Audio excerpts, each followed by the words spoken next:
Hi, it's Ed Phillips with you today, and boy, do we have an interesting guest. This guy has a story. His name is Chris Martin, and now he owns and operates hempfulfarms.com.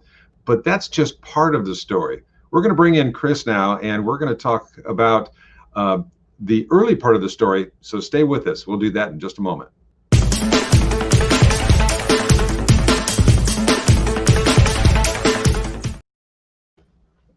Chris, nice beard. First of all, let's just get this out. Wonderful beard. How many years in the beard? I'm about 4 years in right now. How many? About 4, 3.5. 4 is all? That's it. Good job, man. Yeah. Overachiever. Yeah. You have Hempful Farms now, which has CBD products. So we'll come back to that because it's a really interesting story. But your story before that is, I guess, more like a saga. So take us back to when that all started. And spoiler alert, there's, I guess, some prison involved. Is that right? There is, yeah. Well, let's start back in 2007. I guess that's when I first was diagnosed with Crohn's. And that's where I really first started experimenting with cannabis and trying to use it as a medicine. And once I saw how well it worked for me, I wanted to teach others. My wife and I became caregivers. We were allowed to grow 12 plants each. Once we harvested our first harvest, we had over 25 pounds. We were instructed by the state to destroy it and couldn't bring ourselves to do that with the time and the money and effort we had put into it. And we knew how many people we could help. So we rolled out a brand called Zonka, chocolate brand. I felt like chocolates were the easiest way to infuse the product and get them into people's hands. We did that for about 1.5 years, and the state felt that it was an illegal operation, so they raided us, charging me with 15 felonies, and I was looking at over 100 years in prison. Holy cow. Man, oh man. It was a little scary. It was a little scary. We got that will get your attention right away. And so obviously it ended up you getting arrested and charged. And then what was the outcome there? I fought for 3.5 years in court. We were not willing to just take any plea bargain, and actually we were trying to go to trial. Once I had hired a private investigator and dug up so much stuff on pretty much the county and the way the proceedings were handled, I was offered a 2-year plea bargain, almost an offer I couldn't refuse. Just because going from over 100 years to 2, I felt like if I were to go to trial anyway and expose a lot of the information, that I wouldn't have gotten that good of a deal. I still would have got 30 years. So we felt it was better to write the book, make the document, get the information out there any other way that we can, and just take the plea bargain. And so you served 2 full years, or did you get out on good behavior? I did get an earned income credit of 78 days that they give everyone. I did get that, but I was also given a 4-year probation tail, which ends next month on the 21st. And you were, I assume, since it was tried here in Arizona, or you took the plea agreement here in Arizona, probably served here in Arizona. Which one of the prisons did you end up at?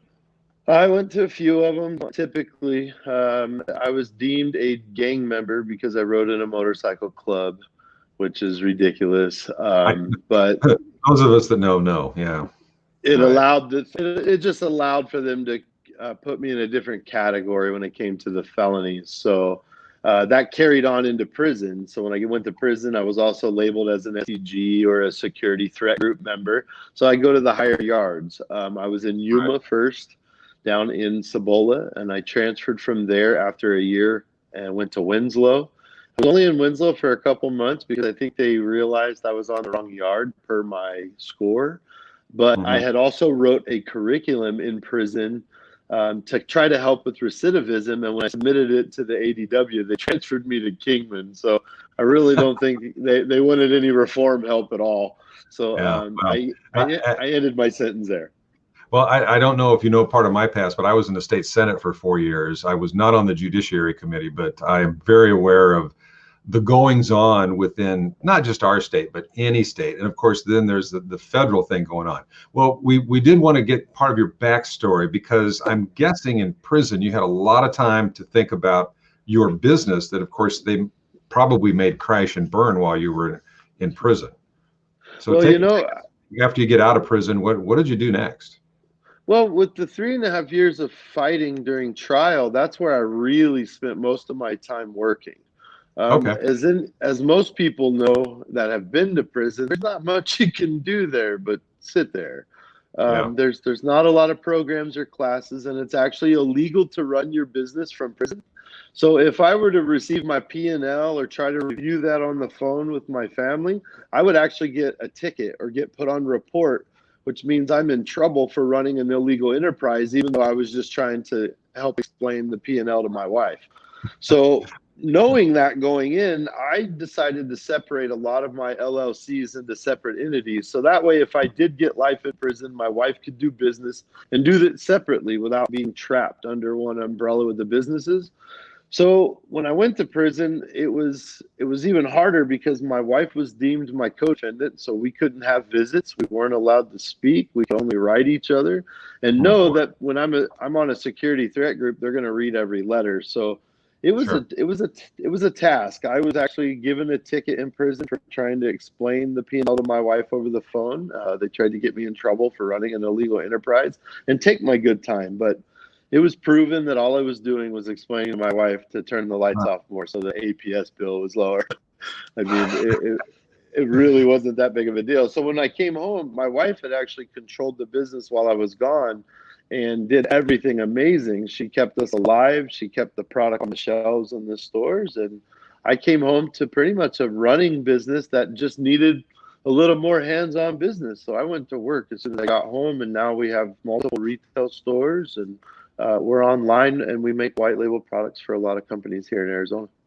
Well, I would be remiss, Chris, if I didn't ask you, because I originally came from the Midwest, where back then, you read about people using marijuana products. It was one of those things. So it take just a second to explain for us the difference between CBD and the traditional, what we think of as marijuana. Well, to me, the only difference in hemp and cannabis is the government regulation of the 0.3% THC. Right. Otherwise, it's the exact same plant. It's only being divided and exploited for profit. They're the same plant. They grow the same. They look the same. One has high THC, one has high CBD. So most people called cannabis the gateway drug for the last 50 years of prohibition. And I like to call hemp the gateway conversation. Because if I can get you talking about hemp and using hemp, then you're already using sativa and indica's second cousin. So what would be the difference if we moved on to talk about cannabis? And usually that's how the conversations go. Technically, the only thing separating them is the government. And I'm not going to recommend any specific documentary, but there are some amazing documentaries that I've seen on like the History Channel about the history of how they went after cannabis. And some of the stuff is frightening with what our government did. And then, of course, once they've done it, then it's damned hard to undo it. There's no other way to put it. And that's kind of where we are there. But so it really is the THC content, and the rest of the plant has nearly none, right? I mean, Right. And there's over 100 cannabinoids that they found in the plant. We're talking CBD, CBG, CBA, THCV, THCA. I mean, we could go on and name them all. And just to have the ability to be able to study those things now and to talk about them is what we're going for. We need that in the medicinal world. The business of cancer needs to be recognized and treated with a real medicine. And that's what we're here to talk about and do with this plant every day. And if you read about other non-traditional medicines, there are some things that, I mean, even where I grew up, I told you back in the Midwest, they had at the time sassafras tea. And now they have found that it may not be as safe as we thought it was. But I remember going out in the woods. My grandfather was able to say, that's a sassafras tree. We can dig that up. We can boil the root and we can make a nice tea out of it. And there are just so many things that are in the real life world that didn't come out of some plant somewhere, meaning a manufacturing plant, that can provide benefits to people. And so there's just so much out there that we've obviously chosen to not study. Well, tell us a little bit about some of your most popular products. that you are offering right now. And remember, it's hempfulfarms.com. And that's a great place to go by. And by the way, there's a video on the homepage of the website that you really need to watch. Very, very interesting. Congratulations on that video too. Thank you. I appreciate that. Our latest products that we're working with right now are CBG. CBG is one of the cannabinoids that's best known for sleep and eating or appetite. We find a lot of people who are patients that come in and deal with those issues, especially after chemo or radiation or some of the illnesses that cause those things. CBG seems to be a huge reliever of those things. We just try to help formulate products that will help our patients and our customers that come in. We listen to them. They tell us their ailments, and we try to research and study. CBG, is one of those things that we are finding out now seems to be the new CBD. It seems to be just as helpful, if not more helpful, in some of those areas. Wow. Well, if anybody ever had a story, Chris, it's you. And as I understand it, you've also written a book. Gee, what do you do in your spare time, dude? so Run a nonprofit. Or a nonprofit. How could I have not known that? So tell us a little bit about your book and where we might be able to find it. Okay. I wrote a book called One Life, the Chris Martin story. And technically, it was never meant to be a book. It was a memoir to my family because I sat in county jail and I thought I was going to prison for life. And the way the media spun the story of me being a gang member, a prior felon of pot that's gone to prison, and all this SEG stuff, it made me feel like my kids are going to look different to me, especially if I don't come home. If I get life for 30 years or better, they're going to probably believe all those things that are wrote about me. So, and you told me you have quite a few kids. Yes, I have five children. And that was what the book was about. The book was to them, just explaining to them, I'm not a piece of crap. I didn't do, I'm from the Midwest too. So I ran away from the Midwest out here thinking I was getting away from that mentality and that thought process to come to a little bit more of a maybe liberal thought process, or maybe a little bit more open-minded, I guess I should say. But open-minded, probably. Yeah, totally wrong. Totally wrong. I came out here and 3 months later it went upside down. So that's really what the book is about, was to explain to my family. And when a friend of mine who later became my agent read the book, he said, "Man, this has got to become a movie. We've got to put this out there." And before I knew it, he published the book for me, helped me get it distributed, which is now on Amazon. And I think we had it on allauthor.com as well. And now he helped me launch the documentary, Haters Make Me Famous, which is now on Amazon Prime and Tubi TV live stream. Is that the same name as the book, Haters Make Me Famous? No, the book was called One Life. I wrote that first. The documentary came out and was really more about the story of the raid. So we called Haters Make Me Famous because it seemed like everyone in the government up there in the county did not like us. And they really had something against what we were doing, and they wanted to tell this bad story about us. So we felt like not only does it draw your attention, but it's going to explain a lot more backstory just in one title. Well, it's nice that we're in a free enough country where you can, at this point at least, still get your story out there, and you can come out of prison and have a vibrant working business. What else would you like to tell us about your business before we wrap up? Honestly, the main thing I want to talk about is the nonprofit, the Zonka Miles. I started a nonprofit in prison to help inmates that are doing time for cannabis. We've had it going for 2 years now, and I really felt like it has helped a lot of people, but in essence, it's kind of getting to people almost too late. So we've geared it almost a double-edged sword, or a double-headed monster, I guess you could say. We are gearing it now towards kids that age out of the juvenile system, because everyone I talked to in the prison circumstance like I was in, 80% of them came from a bad background, a bad childhood, juvenile hall or foster care. So we are really targeting those children in those situations. As far as like Thanksgiving, we raised 260 pounds of turkey and delivered them to their homes.